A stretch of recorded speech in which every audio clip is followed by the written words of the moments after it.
come up with a better story.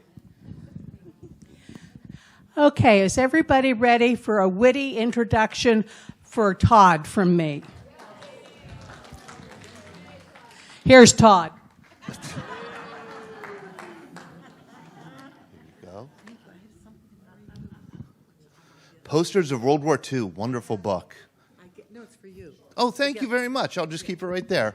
Thank you for having me again here in 2023. I know that I've been handing these out. You get one whether you like it or not, whether your spouse has one or not, whether you need it or not, whether you could read or not, you get it. So, and as you know, we send these out to about 8,000 households. We'd love to mail one to you. If you'd rather get it in the mail, we'd be happy to do that too. Or if you know somebody who would enjoy reading VBC Magazine or coming to one of our events, would love to have you pass it along to them also. I'm Todd DePastino. I come here every month to jabber about history, and I have a full slate of programs scheduled for 2023. Happy New Year to all of yins. I was having a beer with my brother-in-law on New Year's Day night, and he said, Happy 2023, and he said, 2023, that sounds like a year that's in a sci-fi comic book. That sounds like a year from a science fiction movie in the 50s. You know, this is what the world will be like in 2023. It's hard to believe that we're living in the year 2023. And what we're going to talk about tonight and what I'm going to talk about the next several months, a big series on World War I, which happened 109 years ago this year. I mean, you know, it might as well have been 309 years ago. It's so distant, World War I, so opaque to us here in the 21st century, so complicated compared to, say, World War II, much simpler. You know, it was even that way, it was even complicated at the time. The Chancellor of Germany in 1914 was a man named Theobald Bettmann Hollweg. And he was asked years after the war, what caused World War I? And he said, I haven't the foggiest idea. So if he doesn't know, how the heck are we going to know? But we sure better address it and try to figure it out, because I would argue that World War I is the most important event of the past 109 years. Much more important than World War II. We'll talk about why. Even though World War II was much bigger, much more destructive, World War I was the transformative event. And I thought I'd begin. Oh, and the kind of sad thing, or maybe the most tragic thing about World War I, one of the most tragic things, is that nobody saw it coming, or very few people saw it coming. If this anecdote is true, then Sir Edward Grey, who was the British foreign minister, did see it coming. I have my doubts about whether this anecdote I'm about to tell you is true, but his aides swore that it happened, that on August 3rd, Edward Grey went to the House of Commons and made a plea to the House of Commons to vote for war against Germany. On that day, Germany had mobilized its army. It was ready to invade and violate neutral Belgium. And if that were to happen, which it did the next day, Britain was debating whether they would get into the war against Germany. And Grey was urging them to do so. According to his aide, he went back to his office in Whitehall, overlooked the streets, the sun, or it was getting dark. The lamplighters were out lighting the lamps. And he said, the lamps are going out all over Europe. We shall not see them lit again in our lifetime. If he did say that, he truly is one of the few that saw this coming, saw that this war that was coming was no ordinary war. It was going to be a transformative war. And what Edward Grey, I think, was giving voice to was the loss of a world, of a whole world that would never come back. And it was a world that Europeans called civilization. Europeans in 1914 were so proud of the civilization they had created over the previous 100 years. Europe was the most advanced, by far, peoples in history, the most powerful people in history. Europe was the most knowledgeable people in history, and they held sway over the rest of the world the way they never would again after 1914. That would all end with World War I. 4 years later, 20 million Europeans would be dead. 4 empires wiped off the map. Europe in flames and revolution from the Sea of Japan to the eastern border of France. Never again would Europe hold sway over the world as they had in the century before 1914, and very few people ever saw it coming. What came before, the civilization that Edward Gray was discussing, was, I think, was the long 19th century. That period from, say, the surrender, depending, you could date it from the French Revolution. I like to date it from the surrender of Napoleon, or the defeat of Napoleon in 1815, to the breakout of war in 1914, the ascendancy of Europe, the making of modern Europe, the long 19th century. And now here's maybe the most tragic thing about, or the most poignant thing about World War I, is that it settled nothing. All that death, all that destruction settled nothing. The peace that ended World War I on November 11th, 1918 was hardly a peace. It was really just a ceasefire in what might be considered a 30 years war that would only end in 1945 with the partition of Europe under communist domination. And much of the world under communist domination. Without World War I, there never would have been a global economic collapse that we call the Great Depression. The world would have, the economy would have gone humming along the way it had been. There never would have been, therefore, the rise of fascism, Nazism, Japanese militarism. There never would have been a Bolshevik revolution, which we'll talk about in a few months. That means there never would have been a Soviet Union. That means there never would have been a Korean War or a Vietnam War. Adolf Hitler would have remained a postcard painter in Vienna, right? Vladimir Lenin would have remained in exile in Switzerland writing pamphlets that nobody ever read. We wouldn't know what the word Auschwitz meant. We wouldn't know what the word Nagasaki meant. All this was made possible because of World War I. World War I, the guns of August 1914, was like opening Pandora's box and unleashing the demons of what we would call the 20th century. This right here is the 20th century.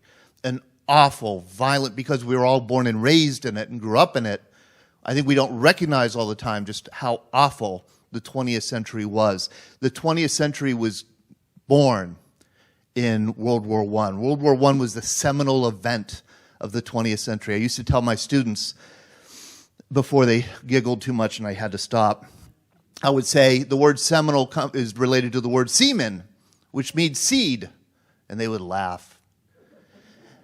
And then after they stopped laughing, I would say that means like the World War I was the seed of the 20th century. It gave rise to the 20th century. And it's such, this awful short 20th century is such a contrast to what I like to call the long 19th century. Again, that period from the defeat of Napoleon in 1815 to the guns of August of 1914, and is emblemized really well, I think, in the Crystal Palace Exposition of 1851.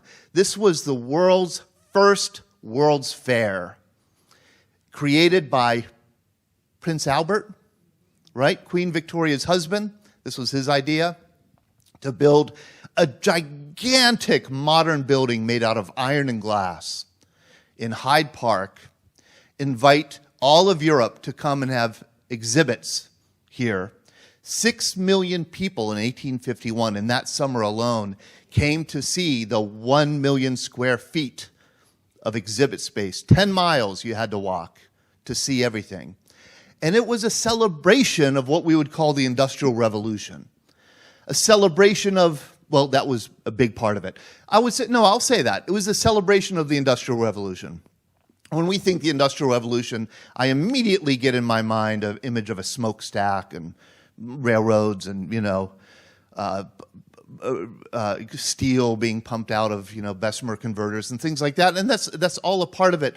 But to people in the long 19th century, the Industrial Revolution was way more than that. It was the solution to the humanity's problems. I mean, from the dawn of humanity, our problem has been, how do we feed ourselves, how do we clothe ourselves, and how do we house ourselves? The Industrial Revolution solved the problem for everybody, theoretically. I mean, the Industrial Revolution created wealth on a scale by harnessing the power of water and then steam, to kind of increase exponentially the productivity of human labor. That's what the Industrial Revolution did. And I would give in my class just one little example, just to give people a sense, just a tiny little sense of the drama of this breakthrough. Up above, you see a photo of a woman at a spinning wheel. The spinning wheel was invented in the year 1100. And it was quite remarkable at the time, quite a remarkable piece of technology. With a spinning wheel, 2 women working 2 weeks could spin enough yarn to make a man's coat. Down here is a spinning engine, the spinning jenny, which was powered by water and later by steam. With the spinning jenny, one girl, teenage girl, 12-year-old girl, could spin enough yarn to make a man's coat in 90 seconds. Just think about that. Think about, for the first time in the history of the world, everybody who needed clothing to stay warm could have it. That was a breakthrough, and Europeans saw that, recognized this as a breakthrough. They recognized that something great had been going on. And everybody who was alive in this long 19th century saw, it seems, year by year, even month by month, great new things that they had never even dreamed of before, becoming reality, like the railroads, of course, anesthesia, making surgery painless for the first time, Bessemer converters, making the mass production of steel possible, pasteurization, keeping milk stable. The long 19th century was the era of flight, also the invention of the airplane, the electric motor, the telegraph, aspirin, all this a product of the long 19th century. Electric lights, inoculations, the telephone, and of course the automobile. And it wasn't just this sense of material progress, which people appreciated and they thought was important. There was a real belief, and this is very hard, I think, for us to appreciate. There was a real belief in the moral progress of the human race. People were getting better, morally better, advancing morally. And the one example that they would use in 1914 to demonstrate just how morally advanced Europe or the world was compared to previous generations was the emancipation of slavery. By the end of the long 19th century, slavery, which had been around from time immemorial to antiquity, was eradicated on the face of the earth. And this was a great triumph. There really was a sense, there was a belief, and it became a religious belief. And this is where I'm going to lose you for a few seconds. That's okay. If you're going to take a nap, take it now. Because I'm going to talk about Christian eschatology. The mainstream Protestant churches in the 19th century came to believe in something called postmillennialism. And here is the idea, that we know that Jesus is coming back, Christ is coming back, and we're going to have, the theory was, we're going to have a millennium where we move toward human perfection. And right when we reach perfection, Christ will return and initiate eternity. So we were in the millennium. We were advancing toward perfection. This is a post-millennial eschatology. This was the dominant Protestant belief about how, the second coming was going to happen, that we were in a golden age and we were only getting better. After World War I, these churches dropped this eschatology. And some other churches, and still to this day, adopted a premillennialism, which is the exact opposite of this triangle. Turn the triangle around, you know? The world is going down a steep slope into horror and tribulation, and then there will be end times and the rapture and apocalypse and the second coming. So, in other words, things are getting worse. That's what many churches adopted. Now, there were wars in the late 19th century. I love this portrait of Louis Napoleon, or Napoleon III, surrendering to Otto von Bismarck at the end of the Franco-Prussian War.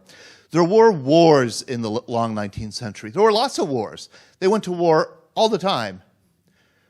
Britain and France against Russia, France against Prussia, Prussia against Austria, Prussia against France, France against Austria. I probably already said that. They went to war all the time. But the wars tended to be short, decisive, small, with a limited loss of life. That was the expectation. That wars in Europe, and more importantly, wars provided a really important corrective function in the long 19th century. Wars helped to keep Europe in equilibrium. It was called the balance of power approach. So you would have 5 powers or 6 great powers. And the idea is that if any new one power appeared on the horizon, or any one power grew in overarching power, the other powers would get together, form an alliance, and go to war against them and defeat them and push them down. That was the idea. The idea was that the world's or Europe's militaries maintained this equilibrium in Europe, maintained this long relative peace in Europe that allowed Europe to progress to this golden age. This is a wonderful Honoré Daumier cartoon showing the armies of Europe holding up the globe. And the architect, by the 1860s, the conductor of this concert of Europe, by the 1860s, was this guy, Otto von Bismarck. Otto von Bismarck, Ruth, is one of the giants of history. I mean, he's somebody who created a nation called Germany out of a bunch of little kingdoms. And here he is, a great cartoon of him kind of balancing on the earth. Out of a bunch of Germanic kingdoms, created a nation, not through belligerent conquest, but through very quiet, cunning, cold, calculating assembly over decades, assembling a nation kind of like a puzzle over decades. And then by 1871, he had done it. And here's how cold and calculating he was. He believed in something called realpolitik. Realpolitik, realistic politics, realistic diplomacy. The idea is you never base your foreign policy on ideology. Bismarck didn't care what you were and what you believed. He didn't care if you were Catholic or Protestant. He didn't care if you were socialist or liberal or monarchist. All he cared, he'd go into an alliance with you if you would help him and his country. That was it. Realpolitik. And that's what he pursued. Henry Kissinger was a student very much of Otto von Bismarck and patterned his career after Bismarck. Here's a great example of Bismarck. In 1864, Bismarck decides that part of this puzzle that he's creating called Germany happens to lie in Denmark. So he's got to go after those pieces that Denmark has. And he cons Austria into supporting his war, invades Denmark, and in 6 months or so takes what he needs from Denmark and then makes a peace. Almost immediately, he turns around and goes to war against Austria, his ally. He cons Italy into supporting it, takes what he needs from Austria, and then actually takes more than he needs from Austria. And this is important. He takes more than he needs from Austria, and then sues for peace and gives the part that he doesn't need back. and says, "Will you be my ally again?" And they say yes. I mean, that is how kind of calculating Bismarck was. Now, Bismarck knew, of course, that creating a large, powerful, prosperous state in the middle of Europe was itself a violation of the balance of power, was itself dangerous to the equilibrium, the concert of Europe. So Bismarck was super careful to build in guardrails to make sure that other European powers didn't feel threatened by Germany. That was key. And also, because he knew if the rest of Europe felt threatened by Germany, Germany was done. Germany has a fatal flaw. It sits in the middle of a continent. Two big borders, one in the east and one in the west. Two great powers, one in the east, one in the west, the Russian Empire and France. Going to war against Europe would be a losing proposition if they had to fight a two-front war. So Bismarck was absolutely focused on preventing that from happening. And one of the ways that he prevented it from happening was not getting involved in the squabbling that the great powers were involved in over their colonies. The late 19th century was a new age of imperialism, a new age of empire. In the late 19th century, very quickly, it takes off, I should say, in 1880 and just reaches a fever pitch by 1900. All of Europe and all of the industrialized world decides that they need colonies. They need overseas territories. And they need them because their economies are growing so great. They need raw materials to feed the industrial machine. They need coal and tin and, and other things. And they also need markets to sell their surplus goods. When you're able to produce a coat every 90 seconds, you've got to have people to sell the coat to. You run out of people eventually in Great Britain, so you need people around the world to sell these markets to. And that's what is being kind of shown here in these cartoons, are the conflicts that the great powers are always in over colonies. Here are the great powers. You can see them, each of them, Queen Victoria and the Kaiser and the Tsar and France and Japan right here. They're dividing up China like a pizza pie, carving it up. You can see this is a 10-legged, 12-legged octopus that is England kind of taking over the Middle East. And then two Europeans are carving up the globe like a ham. It gets to the point by the 1890s that it's not just, you don't just need colonies for these very practical reasons of markets and raw materials. It also becomes a matter of prestige. You can't really be a great power unless you have overseas territories, in Asia or Africa. And even the United States gets in on the act. A little late and a little, but the United States gets in on the act, which is remarkable because the United States is founded as an anti-imperial power. But here's a map, by 1903, through the Spanish-American War, we gain Puerto Rico, we gain Hawaii, Guam, Philippines, other places. So even the United States gets in on the act because, the U.S. has to be a global power, and the only way you could be a global power in the late 19th century or early 20th century is if you have colonies. The scramble for Africa was really particularly intense. It happens all in 2 decades. Begins in 1880, and is pretty much over by the early 20th century. Here you have a map of Africa in 1880. Only a little bits around the edges are filled in by the imperial powers. Most imperial powers from Europe managed to gain a foothold somewhere on the coast of Africa.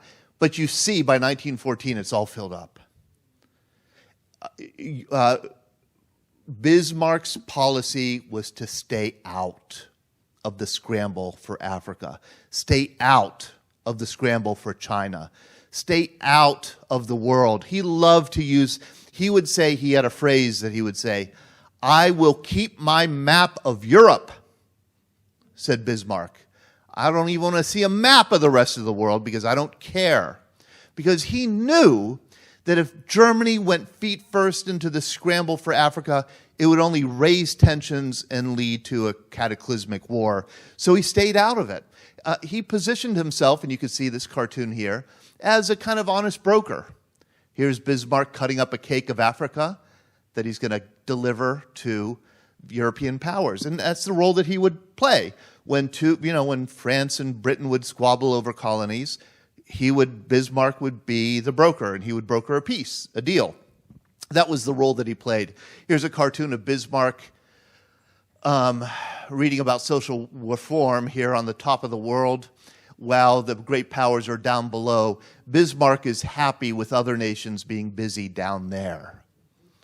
He's above it all. That's what keeps that's what keeps Germany alive. And that's what keeps Europe in equilibrium. And Germany's most important ally, inviolable ally, was Great Britain, their most natural ally.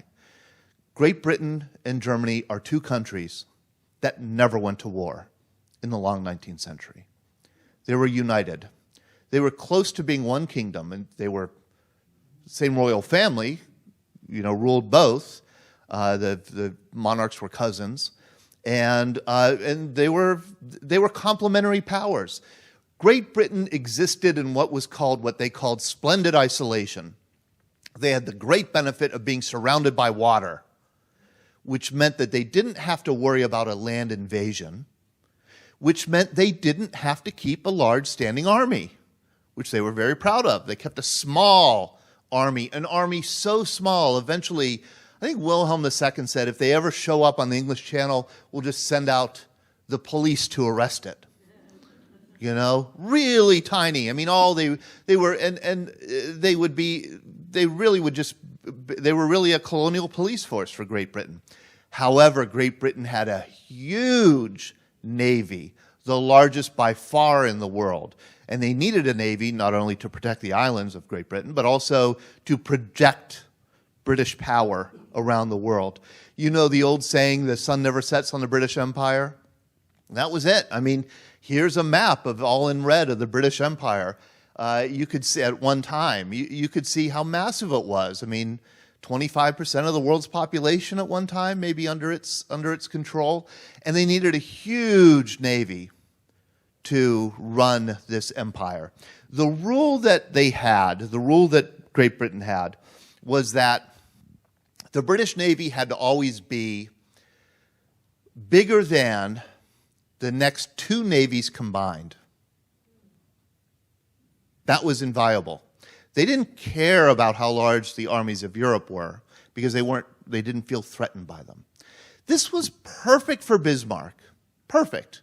Because Bismarck didn't need a navy. They just had a little coast to defend. They didn't have colonies abroad. But Germany did, a huge army to protect those frontiers in East and in West. So Britain and Germany were like complementary powers. Germany allowed Great Britain to have a free hand around the world with its navy, and Britain allowed Germany to have a free hand in Europe with its army. That was the agreement. So long as Great Britain is on Bismarck's side, then he's fine. And I forgot to say that Bismarck had a saying, which he said in French.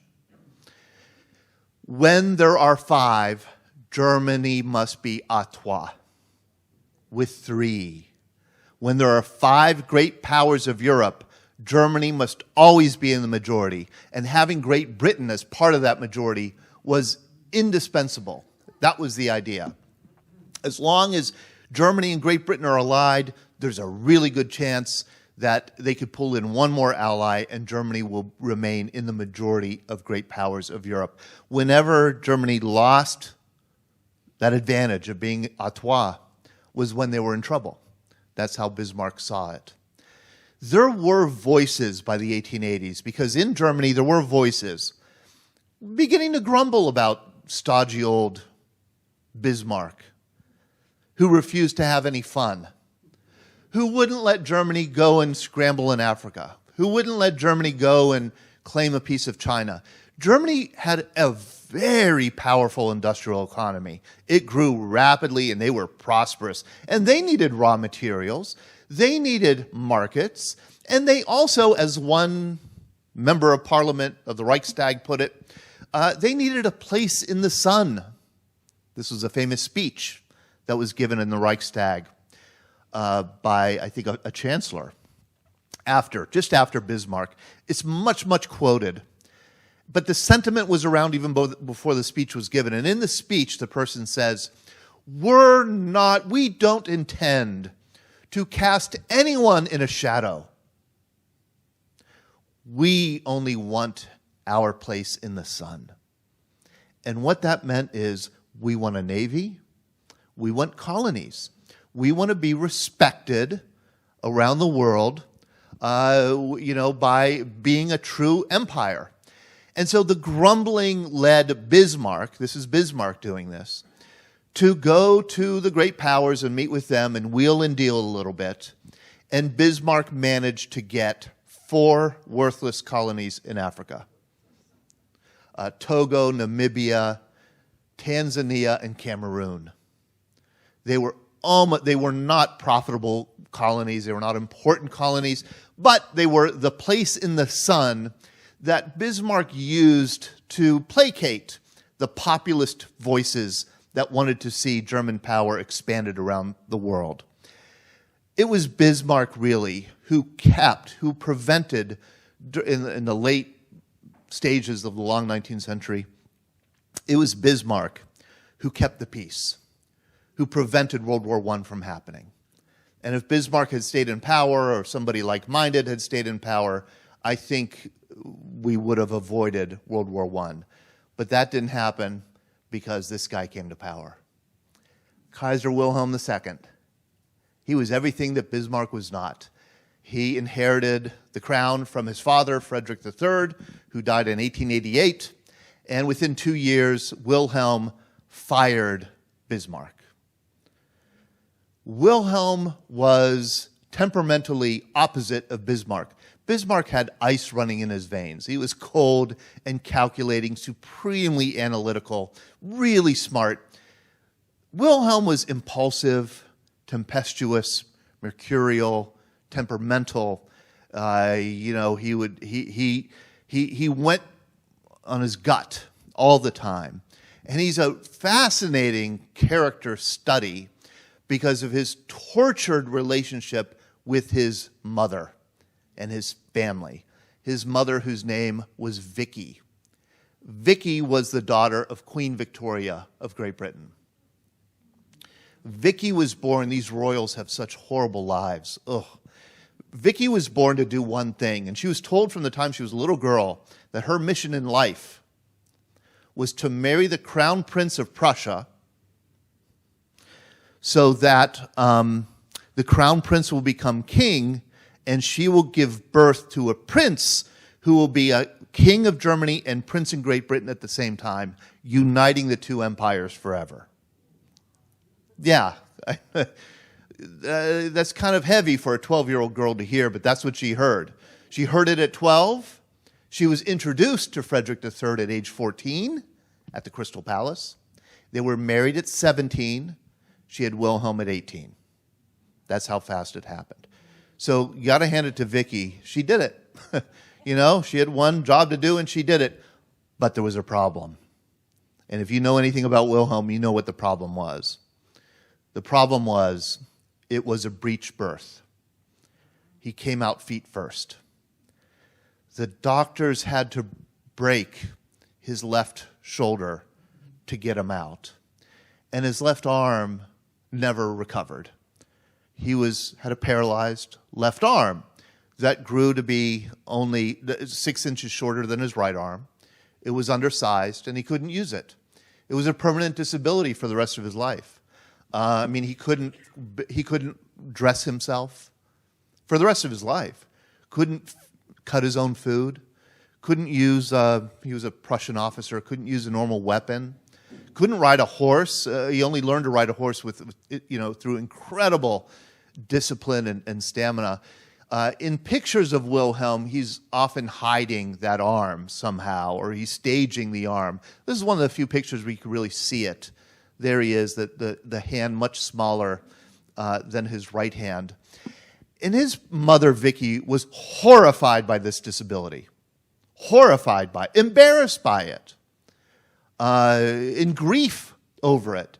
She brought in every quack doctor from England she could get, because she was English, to shock him with electric shocks, to build special a bridle for him like a horse, to tie his right arm, his good arm, behind him to force him to use his left.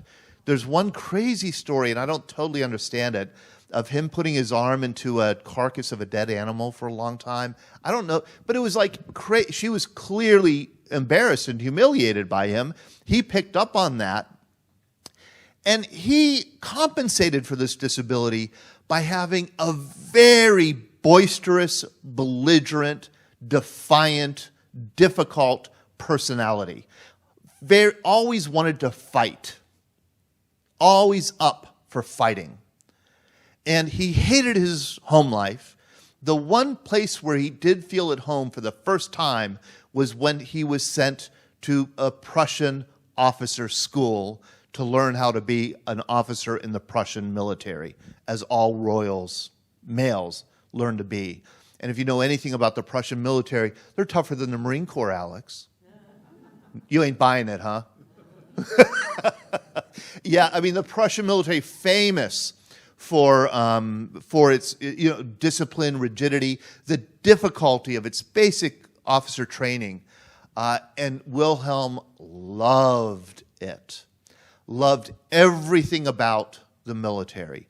Loved it so much that he saw himself as a general first and a king second, just about. He loved it so much that after he graduated and became an officer in the Prussian military, he had 200 different uniforms that he would wear. This guy never saw a uniform, never saw a helmet, never saw a military decoration that he didn't love. Other royals wore their military uniforms when appropriate. Wilhelm wore his every day. It was absolutely part of his personality. And, you got to remember, he was first cousins with the future King George V. So his uncle was King Edward VII, pictured here. His uncle, King Edward VII, hated Wilhelm, as the whole British royal family did, because Wilhelm was such a pain and so difficult to deal with. Notice here how Wilhelm, is an officer in the British Navy also, because he's a British prince, and here he is. He would go to Britain a couple times a year at least, and he'd see the fleets, and he'd race a yacht, and he was always very jealous of the big, beautiful navy that his cousins had in Britain.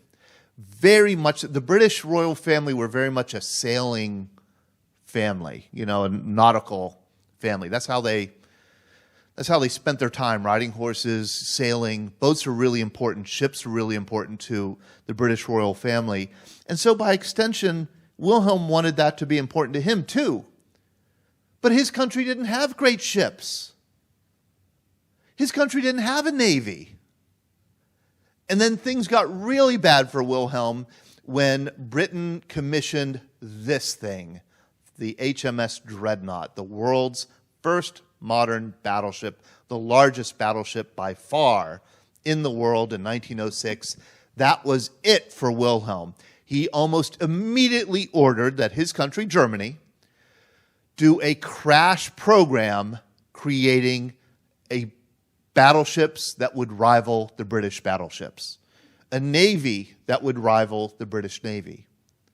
Do you remember the British rule that the British Navy has to be bigger than the next two navies combined? So as the German Navy grew, the British Navy had to grow. What Wilhelm kicked off was a European arms race between 1908 and 1913. Defense spending across Europe increased 50%. There was an arms race. armies were getting bigger, guns were getting more powerful, navies were getting bigger, their guns were getting more powerful. There was a sense that this was not, that Europe was barreling down a one-way street to a war, to a big war. There was a sense. Edward Grey, once again, saw it coming. This is Edward Grey. This is something that he wrote in 1908. The German emperor is aging me. He is like a battleship with steam up and screws going, but with no rudder. And he will run into something someday and cause a catastrophe. Germany is very strong and very restless, like a person whose boots are too small for him. I don't think that there will be war at present, but it will be difficult to keep the peace of Europe for another 5 years. Boy, was that prescient. He did see it coming. It was so bad for Britain. Do we have anybody here who's from Great Britain? No? Okay, so it might be lost on and I didn't want to offend somebody from Britain by saying what I'm going to say. But because nobody's from Britain, I could say it.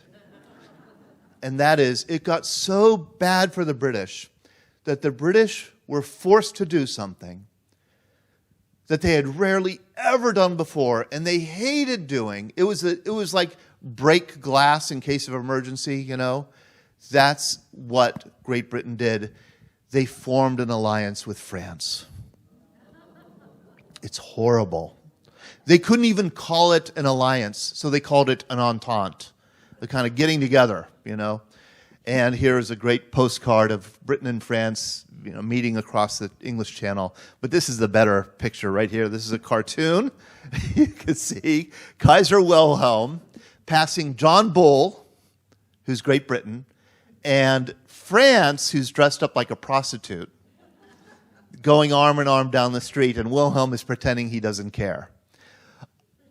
This is really profound. Germany has lost its natural ally. Britain switched, flipped. They became allied with France. This had not been done before. This is it. This is the map.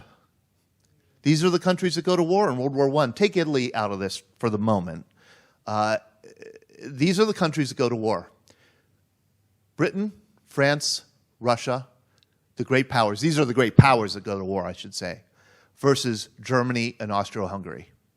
That's it. Italy stays out. They remain neutral until 1915. Germany is no longer à trois. Germany is à deux, with two. They're in the minority. They are now looking forward to a two-front war, potentially, in the future. This is the nightmare scenario that Bismarck never wanted to have happen. And this is the nightmare scenario that caused the catastrophe, that generated the catastrophe of the Great War, World War I.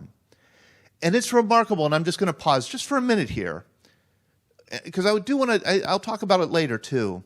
This war got really, really deadly, really fast. 20 million people, you know, within 4 years. That would be eclipsed by World War II. But it was a lot of deaths for the time, a whole lot. And what's strange and it was always hard for my students to understand, and I think it's hard for me and us to understand, is that World War I, all this death, did not come from an ideological war. It did not come from a religious war. This wasn't, you know, Muslims versus Christians, Protestant versus Catholic. It wasn't communist versus Nazism or, you know, democratic capitalism versus communism. These countries were very similar to one another. They were interrelated. George V was Kaiser Wilhelm's first cousin. Kaiser Wilhelm was cousins with Tsar Nicholas II. Tsar Nicholas II's family was related to the royal family of Great Britain. They visited each other, and they wore each other's uniforms for fun. Here's Tsar Nicholas wearing a German uniform, and here's Kaiser Wilhelm wearing a Russian uniform, just for fun. That's kind of what they would do. They were officers in each other's militaries. They were royals in each other's households. Four of the five great powers were monarchies. These were countries that didn't have huge ideological differences or even big ethnic differences at all. And yet the war got so deadly. And that's always been a puzzle to historians, because civil wars get deadly, ideological wars get deadly. But non-ideological wars tend not to be that deadly. So what was going on here? Historians have tried to address that question. I don't have an answer for it. There's one historian who has written several books who says that it's because World War I was really a European civil war. That's how we have to think of it. Maybe. I don't buy it yet. But they all saw something coming. Everybody knew with this arms race, with the belligerents in the center of the continent, something was coming, and most perceptive observers, like the person who did this cartoon, could guess that it was probably going to start in the Balkans, a region of southeastern Europe or southern Europe. Here is a great cartoon of a cauldron, boiling cauldron, Balkan troubles, reaching a boiling point, 1912. And you see the five great powers of Europe on the lid, trying to keep a lid on the cauldron that's about to blow, because the Balkans. Here is a map of the Balkans. It's this ill-defined region, geographically ill-defined region, that is bordered by the Adriatic Sea to the west, the Ionian Sea to the southwest, the Aegean Sea, the Turkish Straits, and the Black Sea in the east. And it goes up to, say, around where the map ends here. This whole thing is considered the Balkans. It's a very mountainous region. It's an extremely ethnically diverse region with many nationalities sharing close quarters. And over time, those nationalities have tended to get into conflict. It's a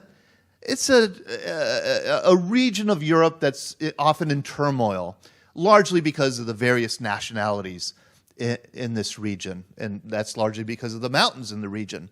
The Austro-Hungarian Empire reaches down into the Balkans. This is the southern reach. This is the Austro-Hungarian Empire here in these crazy colors. And the crazy colors show the ethnic makeup of the Austro-Hungarian Empire.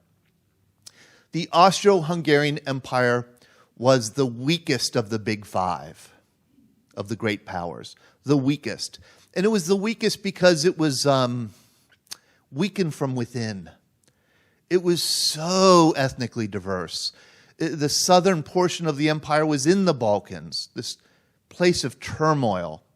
And so they were constantly trying to keep a lid on the ethnic conflict within the empire and also on the desires of many of these ethnic groups in the empire for their independence from the empire. They saw the empire as controlling, which it was, as dominating, which it was, and they wanted independence. They wanted their ethnic group, their nationality group, to be independent. And one of the most radical and militant of the ethnic groups in the Austro-Hungarian Empire were the Serbs, or the Slavs, who lived in the province of Bosnia here in the south.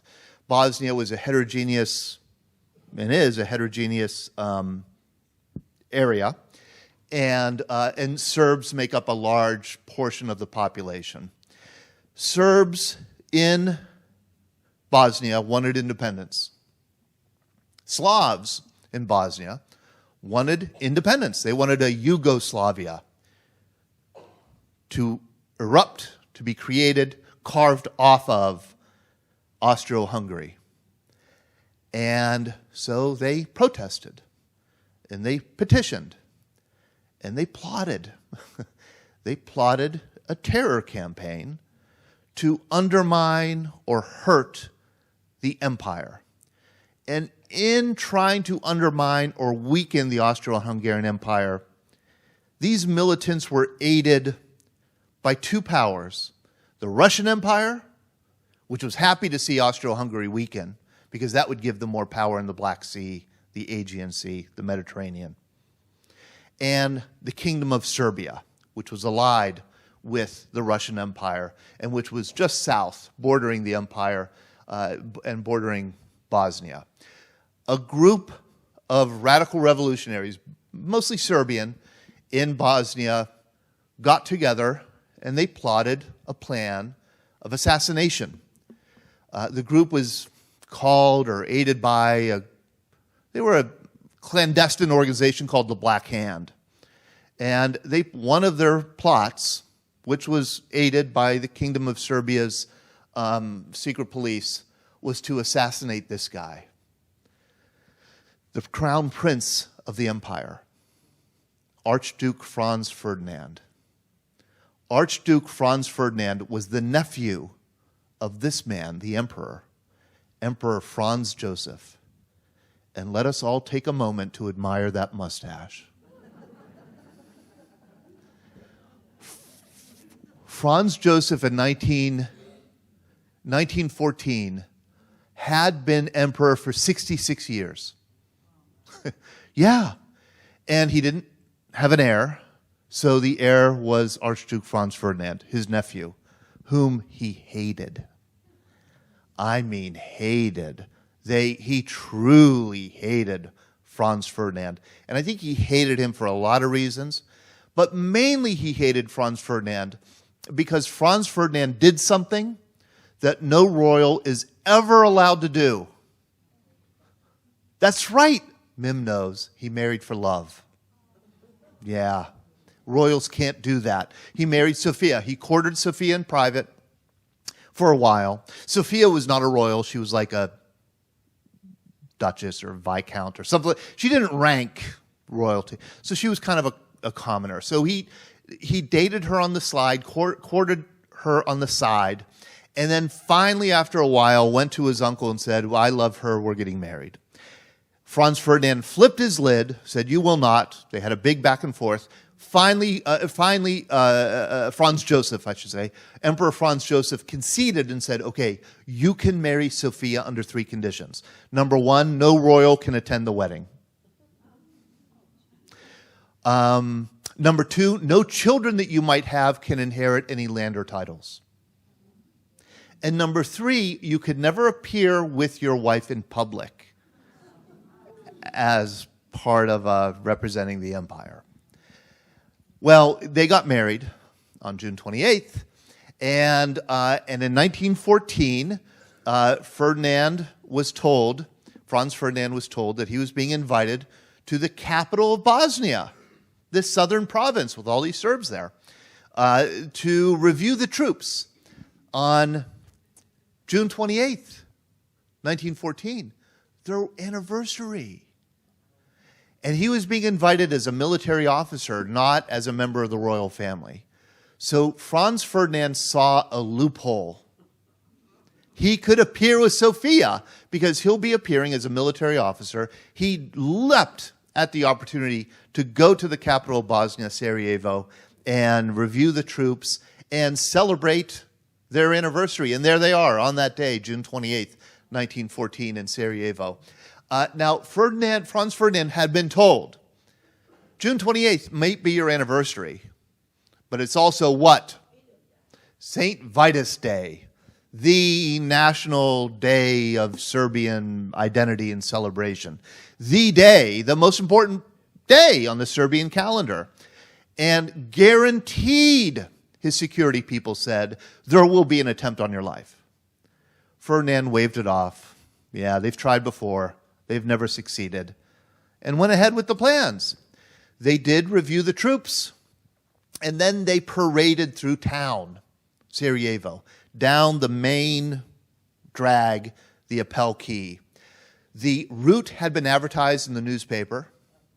Everybody was encouraged to come out, and see the royals. And the procession, there was a procession of several cars down the Apel Quay, down this road, this dotted line road in red. And along the route were waiting 6 assassins trained by the Black Hand. Each had a revolver or pistol, a hand grenade, a little bomb, and a vial of cyanide to take after the deed is done so that they won't be able to divulge their connections with the intelligence services. The procession goes down the Appel Quay, passes the first assassin who does nothing. He later said he felt somebody was watching him. The procession then passes the second assassin who does nothing. This is not good. 0 for 2. The procession proceeds then to the third assassin on the Appel Quay, who's positioned right here, right near this bridge. Sabrinovich was his name. And he does something. He throws the hand grenade. Perfect. Hits, I believe, the cloth. The car was a convertible, so it had a rag top, that was folded down. Hit that folded down top. Bounced off. It had a 10-second fuse, which he didn't account for. So it rolled under the next car and then blew up, wounding the 2 passengers in that car, not hurting Franz Ferdinand and Sophia at all. So Franz Ferdinand and Sophia, they speed off, and they go to the mayor's palace. And they hear the mayor give a speech, prayed over. There's been an assassination attempt. They go to the mayor's palace. They have a lunch. The mayor gives a speech. We love you here in Sarajevo. Franz Ferdinand says, no, you don't. You tried to kill me. And then his security forces say, let's get you out of here. This is not a good scene for you. And he says, no, I want to go to the hospital and visit the 2 wounded. And so he climbs back in the car. The driver starts to drive. The driver, and I can't remember what ethnicity the driver was, but he didn't speak their language, didn't speak German. And so the driver thought that they were going to the train station to go back and started going down the wrong street. And somebody in the car said, no, you dummy, we're going to the hospital, to visit the wounded.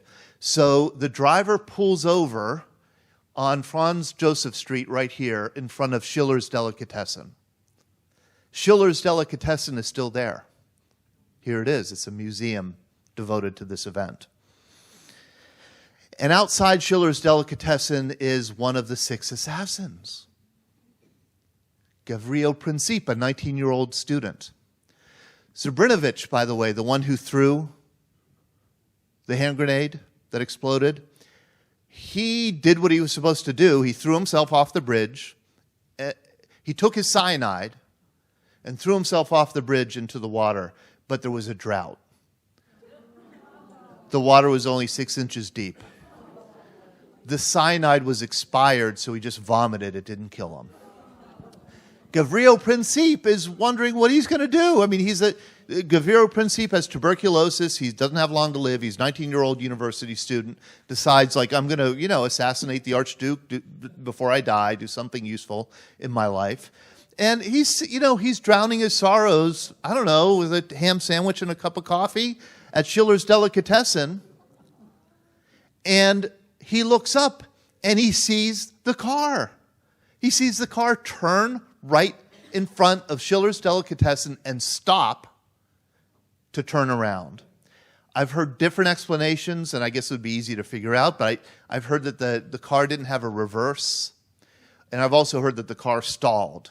But in any case, the car did stop right in the middle of the street, right in front of Schiller's Delicatessen. Gavrilo Princip looks up. He's 15 feet away from them. He pulls out his pistol, and he shoots 2 shots. One at the Archduke, one at Sophia, and he kills them both. She died first.